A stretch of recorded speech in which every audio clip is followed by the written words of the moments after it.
Hey everyone, Chris here for Thomann Guitars and Basses. I felt kind of alone. Guillaume is on holidays, so I felt I need a new best friend. And I found it. This is the BigSky MX, the brand new BigSky version that Strymon just brought out today. And I'm really hyped about it. It's one of those very important flagship reverbs that is just everywhere, and for a good reason, and for way over 10 years now. So this update was kind of well paced. They didn't run for it, but we get a lot from this new version. The MX improved on many levels, one of which is the screen, which is much appreciated. This is an OLED screen.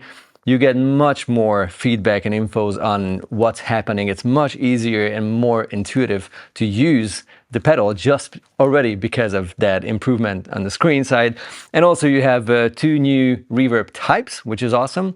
One of which is an impulse response, which opens up a whole new dimension, really. So it does a lot. Let's get into it. I have my beloved Tele here and 2 amps of Fender Deluxe Reverb on one side and the Rev D20 with 2x12 Harley Benton cab on the other.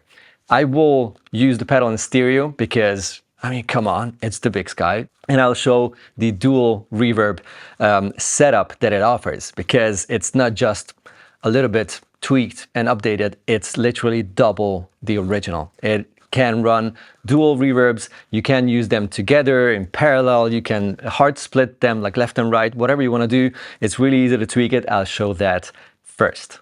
Just before we get into the dual reverb settings and capabilities of the pedal, I want to start with a spring reverb, because as we know, that's the hardest thing to get right.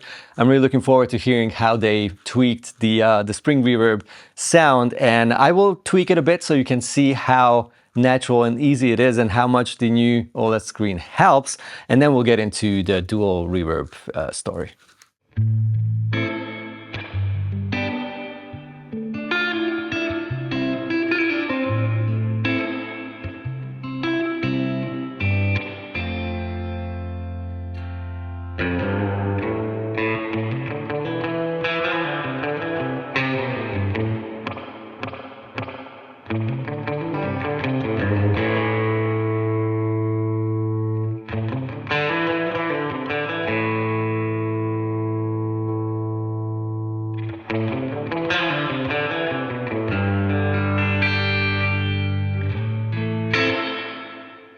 Let's see what the dual reverb feature does.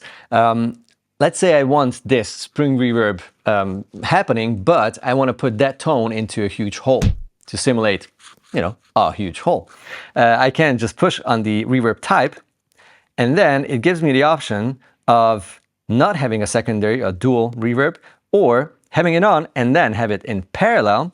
So the two reverbs run literally parallel until the output, or the first reverb going into the second going into the first, or a hard split, which means that the first one is only going through one output and the second through the other output, and we can swap the order as well. So you can have the first one on right and the second on the left side, or the other way around as told. Now, I have this spring reverb tone and I want to put that in a hole, so I want to put one in series into reverb 2. That's gonna happen. That's what I've selected here.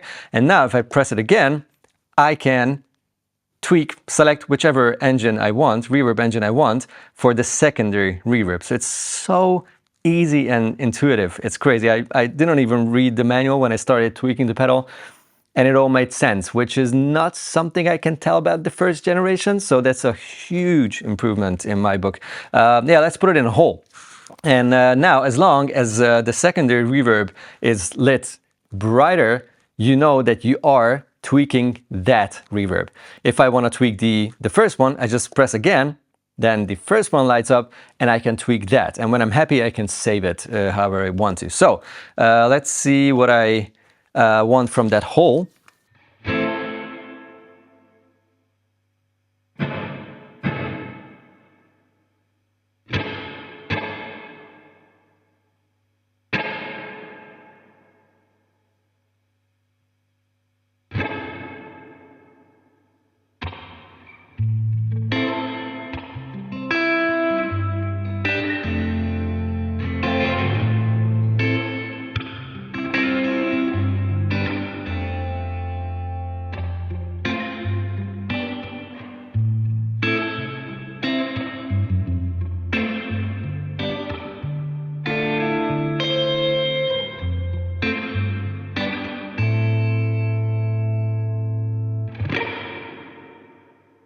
I want to show a second dual reverb setting, which makes it much more obvious what's going on, because with a spring reverb in a big hall, that's awesome and beautiful, but it's not that much in your face. For the second example of the dual reverb, I want to do something much more ambient. So the first reverb I activate is going to be the Shimmer. I'll set up the knobs until I like what I hear, and then activate the secondary reverb.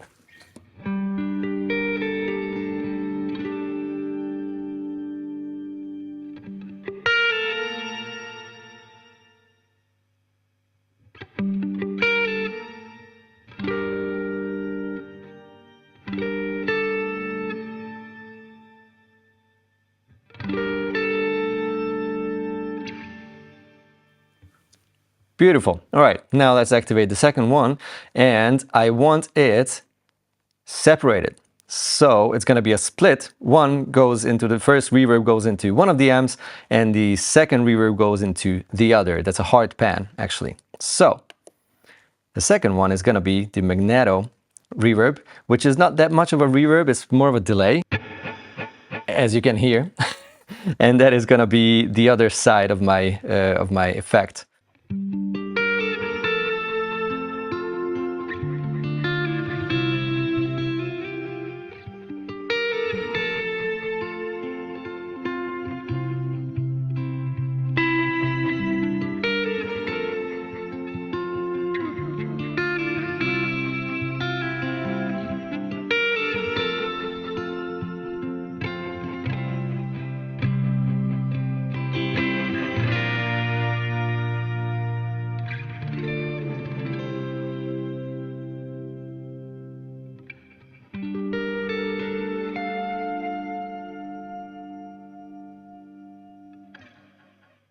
Now let's see how the two new reverb types sound like. The first one is called Chamber, which is going to be much easier to show than the second one, which is the impulse response.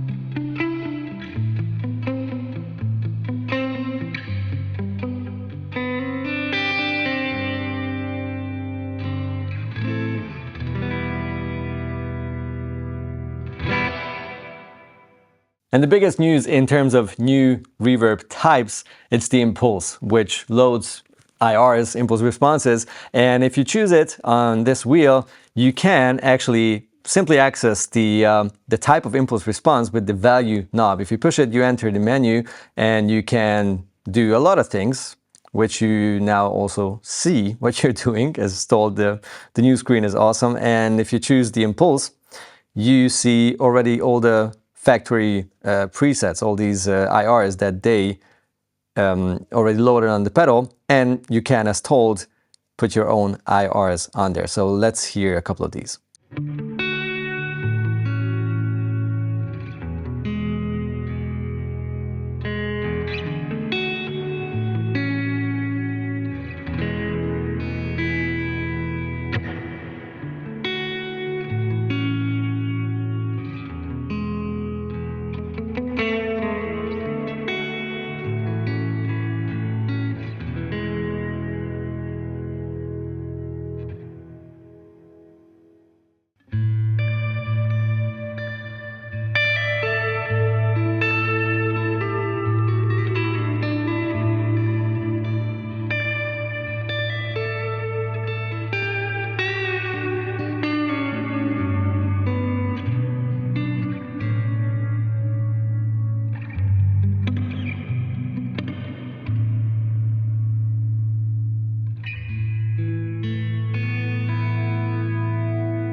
And with that, I only touched the surface of what this pedal can do. It obviously still does MIDI in, MIDI out. It has USB-C port. It's stereo in, stereo out. You can do all the good stuff that you know from the original BigSky and much more. It's obviously not a cheap pedal. It's always been one of the top-notch flagship reverbs for a good reason. It has a lot to offer. So yeah, in case you want to check it out, of course, you know where to find it. Check out the link in the description below for details, all the specs and everything. And yeah, see you in the next video. Bye-bye.